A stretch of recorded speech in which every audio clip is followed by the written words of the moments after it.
Agora eu vou cumprimentar o doutor Gustavo, que tem o nome do meu filho. Boa tarde. Prazer, boa tarde. Como vai você? Tudo bem? Tudo ótimo. Como que pronuncia o seu nome, o seu sobrenome?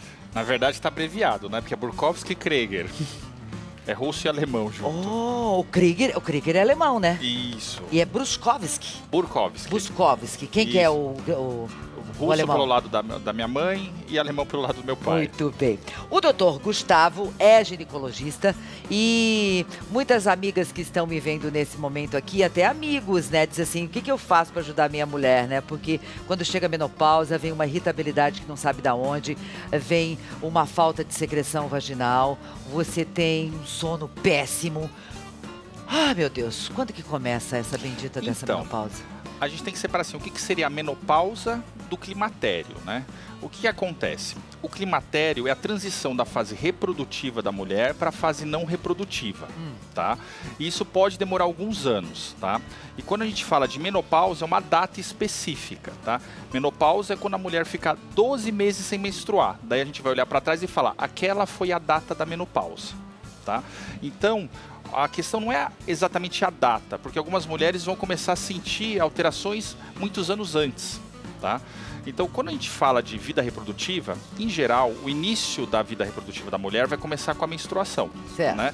A menstruação é muito dependente da alimentação. Então, a gente vai ter meninas de 8 anos que se tiver uma... Agora cada vez mais cedo, né, doutor Sim, Gustavo? porque se você tiver uma dieta rica em gordura, você começa a produzir hormônio antes. Quando a gente fala do colesterol, a gente sempre se preocupa com colesterol para, tipo assim, entupir os vasos, infarto, essas coisas. Mas o que é o colesterol? O colesterol é o precursor de todos os hormônios, então está na gordura. Se você tem uma dieta rica em gordura, você tem uma alteração da sua produção hormonal. Então, isso é uma coisa associada ao começo da vida reprodutiva com a alimentação, tá? A gente tem meninas hoje em questões industrializadas começando com 8 anos, e a gente vai pegar, por exemplo, assim, indígenas ou antigamente, que não tinha uma dieta tão rica em gordura, começando com 14, 15 anos a menstruar. E daí, o que vai ser o fim? O fim da menstruação, que é a menopausa, é uma questão mais genética. Então, no Brasil, em geral, e isso é uma questão mais do ser humano como um todo, a menopausa vai acontecer por volta de 48 a 50 anos, tá? E o que acaba acontecendo? Ela pode ser uma menopausa oportuna, acontecendo após os 45, tá? Ou acontecer antes dos 45, dos 40 a 45 a gente vai chamar de precoce. Abaixo dos 40, a gente já chama de uma prematura, que seria tipo uma falência ovariana. Da gente E aí já ela pensa pode durar em até outros quando? Problemas. O período, a menopausa, sim. Teve a menopausa, foi aquela data específica. Agora, Certo. o climatério é indefinido, Você não tá? sabe. Eu já volto aqui, mas eu não quero perder essa pergunta aqui, porque as pessoas já estão nos mandando perguntas. Fiz esterectomia aos 37 anos, jovem, né? Hoje tenho 51. Não tenho mais desejo sexual. É normal. Eu sinto uma irritabilidade muito grande e muitos calorões. O que a nossa amiga faz? O que acontece? Quando a gente fala esterectomia, é tirar o útero. Daí tem que saber se ela tirou o útero ou tirou os ovários junto. A menopausa Pois a está esterectomia associada é retirada do útero. né? Algumas pessoas tiram o ovário junto. Tira tudo, né? O que acontece? Às vezes quando você tira o útero ele tem vasos que alimentam os ovários. Então, às vezes, baixa o fluxo de sangue nos ovários e ela baixa a produção hormonal. E como ela perdeu o útero, ela também perde a referência da menopausa para saber quando que foi a última menstruação. Pela idade dela, provavelmente, ou ela já entrou na menopausa, tá? Ou ela está na fase climatérica. O que acaba acontecendo? Quando tem essa perda da função hormonal, a gente vai ter algumas alterações, tá? 8 a cada 10 mulheres vão ter aqueles calores, tá?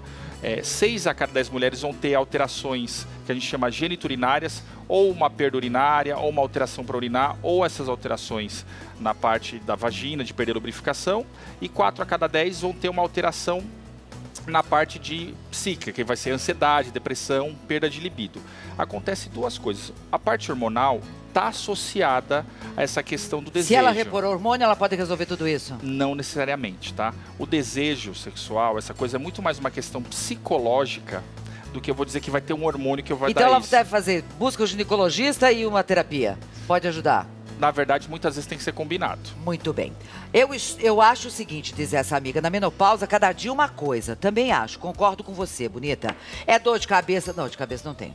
É sono, não durmo, é irritabilidade, pressão alta, tem dia que é um calorão que eu fico louca. É a minha linda Maria, tem 52 anos lá de Brusque. Maria jovem também, né? É tudo isso. Tem alguma coisa natural que a gente possa tomar, doutor? Sem ser com reposição hormonal, que não é aconselhada para toda mulher? O que acontece? A melhor coisa para tratar os calores é o hormônio. Só que o hormônio ele também vai aumentar o risco de outras coisas. Problemas cardiovasculares, tipo infarto, trombose, tá? E alguns riscos de câncer, tipo mama e endométrio. Então, quando a gente fala de coisas naturais, a gente está falando de alguns fitoterápicos. Por exemplo, o que é muito comum, eles falam à base de soja, tá? O que é o problema? A gente não tem estudos o suficiente para dizer sobre o benefício disso, tá?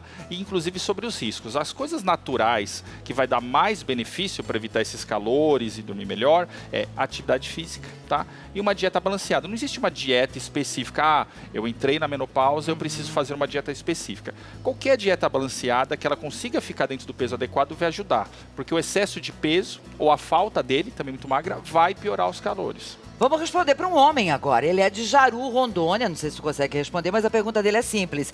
É o Edson. Homem perde a potência sexual? O que acontece? O que a gente chama de andropausa do homem é uma coisa muito mais complicada. O que a mulher perde de função hormonal, por exemplo, dos 35 aos 40, tá? E dos 40 aos 45, o homem às vezes... ele vai perder dos 50 aos 60, dos 60 aos 70, perde-se muito pouco no homem, tá?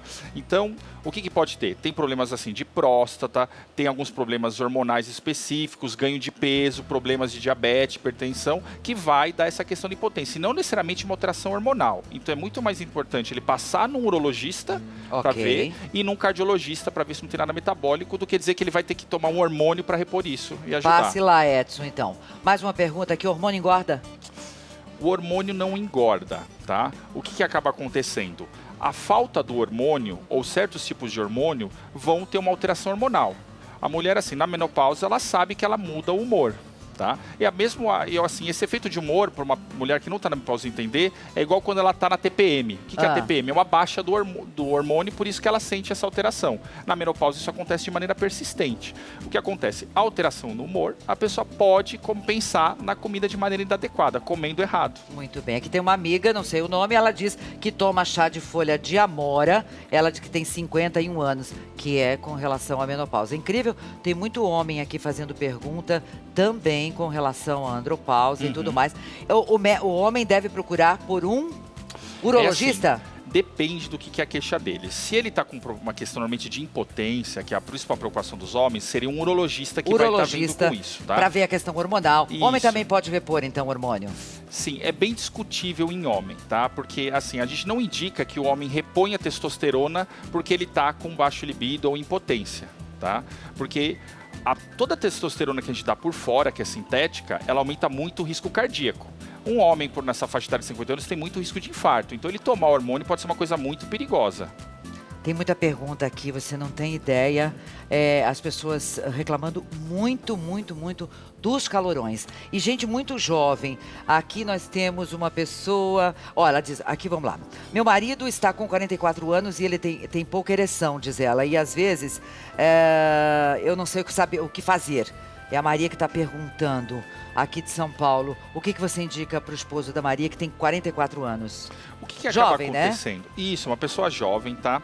É assim, essa questão assim de desejo sexual, tanto para homem quanto para mulher, tá? Existem causas orgânicas? Existem, tá?